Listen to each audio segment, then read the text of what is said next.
بسم اللہ الرحمن الرحیم۔ محترم ناظرین السلام علیکم۔ آپ سب سے ریکویسٹ ہے کہ پلیز میرے چینل کو سبسکرائب کیجیے۔ حضرت لال شہباز قلندر جب حج کے لیے تشریف لے گئے تو روضہ رسول صلی اللہ علیہ وسلم سے غیبی اشارہ ملنے پر آپ نے سندھ کا رخ کیا۔ سندھ تشریف لانے کے بعد آپ نے ایک جگہ قیام کیا۔ اس وقت سندھ میں ظلم و جبر اپنے عروج پر تھا اور یہ عالم تھا کہ کسی کی کوئی فریاد نہیں سنتا تھا۔ اسی وقت کا یہ موقع بھی مشہور ہے، اندھیری نگری چوبٹ راج۔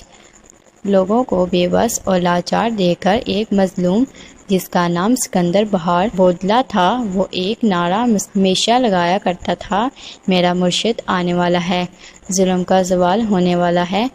سکندر بودلہ سیمستان کی پہاڑیوں میں عبادت و زیارت کرتے تھے۔ ایک رات سکندر بودلہ نے خواب میں غیبی آواز سنی کہ ایک مرد قلندر آنے والا ہے جو ظلم کو نور میں تبدیل کر دے گا۔ پھر اکثر ان بزرگ کی زبان پر یہ رہتا تھا کہ میرا مرشد سائیں آنے والا ہے۔ اس نعرے کو سن کر شہر کے لوگوں کے دلوں سے دعا اٹھتی کہ خدا کرے ہمارا خیر خواہ جلد آئے اور ہمیں راجہ کے ظلم سے بچائے۔ بودلہ کی آواز ایسی کڑک کہ راجہ کے حلقے کی دیوار کو چیرتی ہوئی اندر آ جاتی تھی۔ رات کے اندھیروں اور سناٹے میں بھی یہ پرزور آواز اہل علاقہ کی نیندیں اڑا دیتی تھی۔ شروع میں تو راجہ نے اور حلقہ کے لوگوں نے اس آواز کو نظر انداز کر دیا تھا، لیکن جب نعروں میں شدت آ گئی تو وہ بھی بوکھلا اٹھے۔ ان زوردار نعروں نے نہ جانے کیوں راجہ کو خوفزدہ کر دیا تھا۔ بالآخر راجہ کے سپاہی گئے اور اس کو گرفتار کر کے راجہ کے پاس لے آئے۔ راجہ کے سامنے بھی سکندر بودلہ کی زبان پر یہی الفاظ اور نعرے تھے۔ راجہ غضبناک ہو گیا اور اس نے سکندر بودلہ کو قید کروا دیا، لیکن قید خانے میں بھی اس کے نعرے بند نہ ہوئے۔ راجہ رات بھر اذیت کی آگ میں جلتا رہا۔ صبح ہوئی تو اس کے وزیروں کو طلب کیا۔ وزیروں نے کہا کہ بودلہ کی کھال ادھیڑ دی جائے، اپنے آپ ہی دماغ ٹھکانے آ جائے گا۔ راجہ نے اجازت دے دی اور سکندر بودلہ پر ظلم کی بارش کر دی، لیکن ان کے زبان پر یہی الفاظ تھے کہ میرا مرشد آنے والا ہے، ظلم کا زوال ہونے والا ہے۔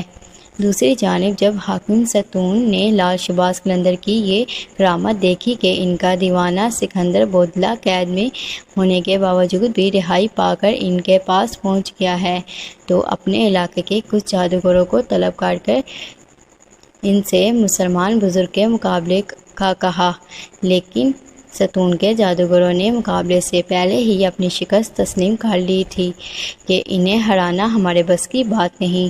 البتہ جادوگروں نے راجہ کو مشورہ دیا کہ اگر کسی طرح مسلمان درویش کو حرام غذا دے دی جائے تو اس کی روحانی قوت ساری ضائع ہو جائے گی اور پھر ہماری جادو کی طاقت اس پر غالب آ جائے گی۔ راجہ نے کسی روز ایک حرام جانور کا گوشت پکایا اور دسترخوان سجا کر مسلمان درویش کی خدمت میں بچھوا دی۔ جب یہ دسترخوان لال شہباز قلندر کی خدمت میں پیش ہوا تو کھانا دیکھتے ہی آپ کا رنگ متغیر ہو گیا اور آپ نے یہ کہہ کر دسترخوان سے بھرے ہوئے کھانے کا پلیٹ الٹ دیا کہ ہمارا خیال تھا کہ وہ کافر اتنی نشانیاں دیکھنے کے باوجود ایمان لے آئیں گا، مگر جس کی تقدیر میں ہلاکت و بربادی لکھی جا چکی ہو، اس سے اللہ کے سوا کوئی نہیں ٹال سکتا۔ مرشد کے اس عمل سے خود ان پر لرز طاری ہو گیا۔ پھر دوسرے ہی لمحے زمین بھی لرزنے لگی۔ ستون زلزلے کی لپیٹ میں تھا، زمین نے 2 کروٹ لی اور طاقت و اقتدار کا سارا کھیل ختم ہو گیا۔ ادھر درویش کے سامنے جوان الٹا پڑا تھا اور ادھر حاکم ستون کے حلقے کی بنیادیں الٹ چکی تھیں، جبکہ ایک روایت جو عام طور پر لوگوں کی زبان پر ہوتی ہے کہ ایک مجذوب حضرت لال شہباز قلندر کا دیوانہ تھا اور اس کی ساری دنیا میں حضرت لال شہباز قلندر سے زیادہ کوئی عزیز نہیں تھا۔ بادشاہ کو شدید غصہ آیا کہ میرے خلاف لال شہباز قلندر کے حق میں نعرے لگانے والا کون ہے۔ اس نے بودلہ کو اپنے پاس بلایا اور کہا کہ کیا تم ہی نعرے بلند کرتے پھرتے ہو؟ ہاں میں ہی نعرے لگاتا ہوں، یہ کہہ کر وار نعرے لگانا شروع کر دیے۔ راجہ چوبٹ نے معلوم کیا کہ اس کا نام کیا ہے تو اس کو بتایا گیا کہ اس شخص کا نام سکندر بودلہ ہے۔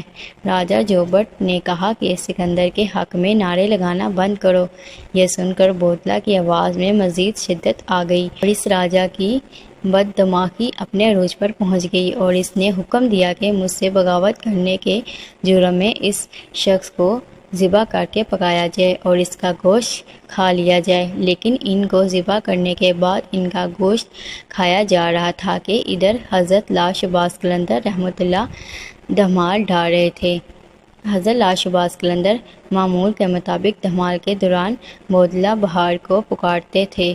انہوں نے جیسے ہی ان کو پکارا، مختلف روایت کے مطابق جن جن لوگوں نے سکندر بودلہ بہار کا گوشت کھایا تھا پر عجب و غضب پر گزر گئی۔ جو بوٹیاں وہ کھا چکے تھے ان کے منہوں اور معدوں سے نکل کر لاٹ شہباز قلندر کے پاس جمع ہونا شروع ہو گئی۔ جب بودلہ کے تمام اعضاء جمع ہو گئے تو ان اعضاء نے ایک جسم کی شکل اختیار کر لی اور دھمال کر کے وہ جسم دوبارہ ٹکڑے ٹکڑے ہو گیا۔ یہ منظر دیکھ کر راجہ گھبرا گیا۔ حضرت لاٹ شہباز قلندر نے راجہ سے کہا، تو نے میرے مرید کو شہید کر دیا، تو نے ایسا کیوں کیا؟ راجہ نے گھبراتے ہوئے جھوٹ بولا کہ اس شخص کو اس لیے قتل کروایا گیا کیونکہ میرے قلعے کی دیوار میں ایک کھڑکی ہے جہاں اکثر میری بیٹی بیٹھا کرتی تھی اور بالوں کو سنوارتی ہے۔ اس نے بالکل سامنے یہ شخص رہتا تھا۔ وہ میری بیٹی کا عاشق ہو گیا۔ مجھے علم ہوا تو میں نے رسوائی سے بچنے کے لیے اس کا قتل کروا دیا۔ حضرت لاٹ شہباز قلندر نے راجہ کو بتلایا۔ اس کا نتیجہ راجہ کو بھگتنا پڑے گا، مگر راجہ الٹا لاٹ شہباز قلندر کو دھمکاتے ہوئے محل کی جانب لوٹ گیا۔ پھر حضرت لاٹ شہباز قلندر اپنے مرید کی یاد میں بے تحاشا روئے اور راجہ جوبٹ کو بددعا دی۔